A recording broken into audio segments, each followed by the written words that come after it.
Item ಯಾವುದೇ ಇರಲಿ try ಮಾಡಿ ಆಚಿ ಚಿಕನ್ ಮಸಾಲಾ. ಆಚಿ ಚಿಕನ್ ಮಸಾಲಾ. ಆತ್ಮೀಯ ರೈತ ಬಾಂಧವರೇ, ಭಾರತೀಯ ಜನತಾ ಪಾರ್ಟಿ ಇಂದು ಏನು ರಾಜ್ಯದ ಕಾಂಗ್ರೆಸ್ ಸರ್ಕಾರ ಬಲವಂತವಾಗಿ ಬಿಡದಿನಲ್ಲಿ ಒತ್ತಾಯ ಪೂರ್ವಕವಾಗಿ ಫಲವತ್ತಾಗಿರ್ತಕ್ಕಂಥ ರೈತರ ಜಮೀನನ್ನ ಕಸಿದುಕೊಂಡು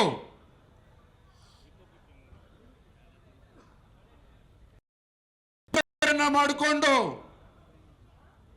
ಈ ರಾಜ್ಯದ ಮುಖ್ಯಮಂತ್ರಿಗಳು ಡಿ.ಕೆ. ಶಿವಕುಮಾರ್ ಅವರು ತಮ್ಮ ಚಪಲವನ್ನು ತೀರಿಸಿಕೊಳ್ಳೋದಕ್ಕೆ ಬಿಡದಿನಲ್ಲಿ ಏನೋ ಸ್ಯಾಟಲೈಟ್ ಟೌನ್ಶಿಪ್ ಅನ್ನ ಮಾಡೋದಕ್ಕೆ ಹೊರಟಿದ್ದಾರೆ. ರೈತರ ಜಮೀನನ್ನ ಕಸ್ಕೊಂಡು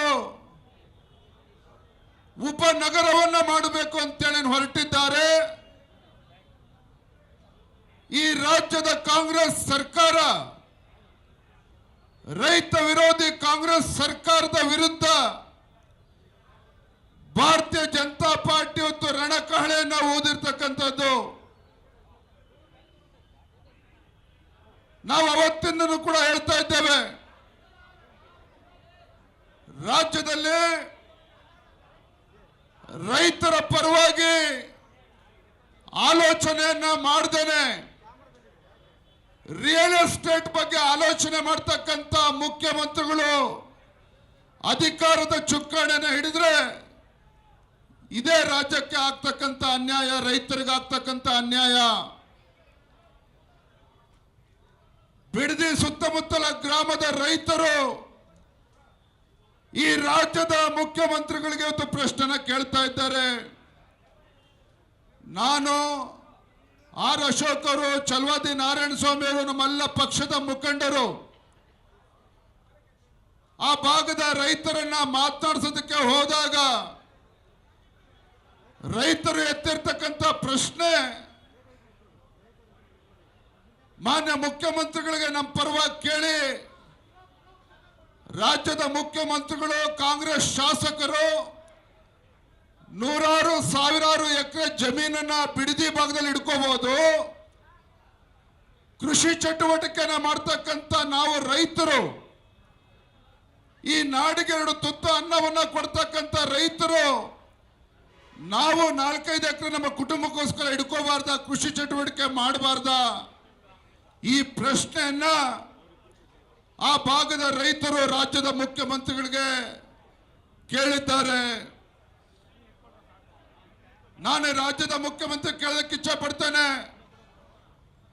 ಏನು ಮೊನ್ನೆ ಹೇಳಿಕೆಯನ್ನ ಕೊಟ್ಟಿದ್ದೀರಿ, ಯಾವುದೇ ಕಾರಣಕ್ಕೂ ರೈತರಿಂದ ನಾವು ಬಲವಂತವಾಗಿ ಜಮೀನನ್ನ, ತಾಯಿ ಅಲ್ಲೇ ಕುತ್ಕೊಳ್ಳಮ್ಮ, ಯಾವುದೇ ಕಾರಣಕ್ಕೂ ನಾವು ರೈತರಿಂದ ಬಲವಂತವಾಗಿ ಜಮೀನನ್ನ ಕಸಿದುಕೊಳ್ಳಲ್ಲ ಅನ್ನುವ ಮಾತನ್ನ ಏನು ಹೇಳಿದ್ದೀರಿ ಮಾನ್ಯ ಮುಖ್ಯಮಂತ್ರಿಗಳೇ. ಒಂದು ಕಡೆ ಈ ರೀತಿ ಹೇಳಿಕೆಯನ್ನ ಕೊಡ್ತೀರಿ, ಮತ್ತೊಂದು ಕಡೆ ರಾತ್ರೋರಾತ್ರಿ ರೈತರ ಮನೆಗಳಿಗೆ ಗುಂಡಾಗಳಿಗೆ ಹೋಗ್ತಾ ಇದ್ದಾರೆ. ಗುಂಡಾಗಳು ಹೋಗಿ ರೈತ ಕುಟುಂಬಗಳಿಗೆ ಬೆದರಿಕೆ ಆಗ್ತಕ್ಕಂಥ ಕೆಲಸ ಮಾಡ್ತಾ ಇದ್ದಾರೆ. ಬಿಡದಿ ಟೌನ್ಶಿಪ್ಗೆ ನಿಮ್ಮ ಜಮೀನನ್ನ ಬಿಡ್ಕೊಡದೆ ಹೋದ್ರೆ ನಿಮಗೆ ಉಳಿಗಾಲ ಇಲ್ಲ ಅನ್ನುವ ಬೆದರಿಕೆಯನ್ನು ಕೂಡ ಗುಂಡಾಗಳು ರೈತ ಕುಟುಂಬಗಳಿಗೆ ಮಾಡ್ತಾ ಇದ್ದಾರೆ.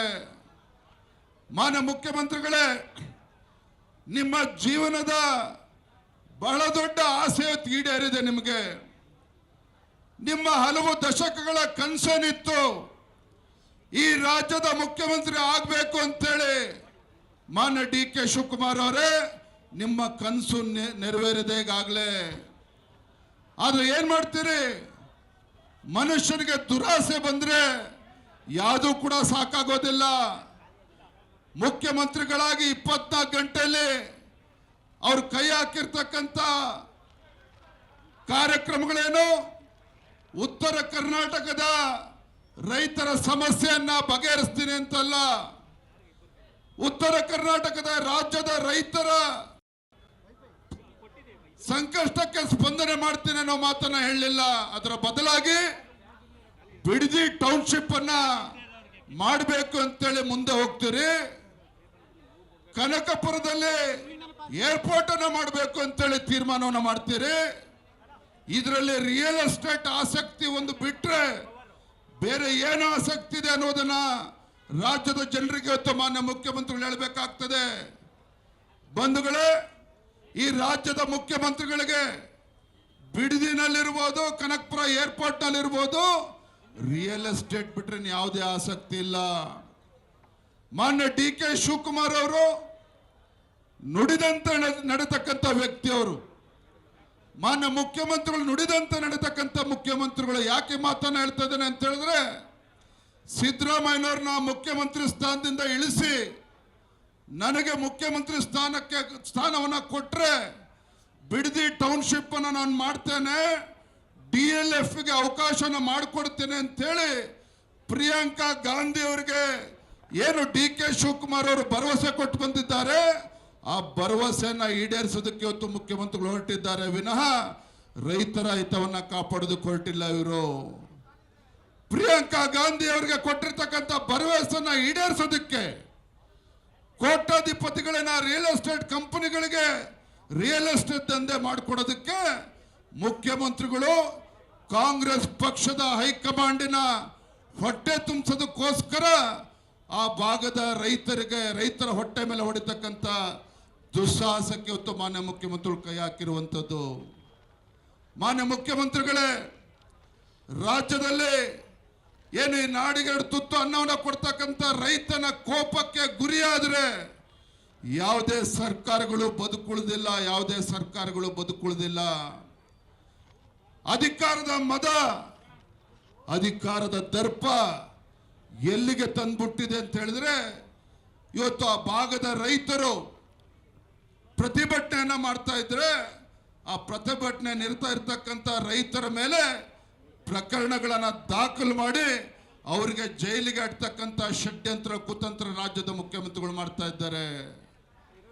ಮಾನ್ಯ ಮುಖ್ಯಮಂತ್ರಿಗಳೇ, ನಿಮ್ಮ ಕಾಂಗ್ರೆಸ್ ಸರ್ಕಾರದ ಪಾಪದ ಕೂಡ ತುಂಬಿದೆ.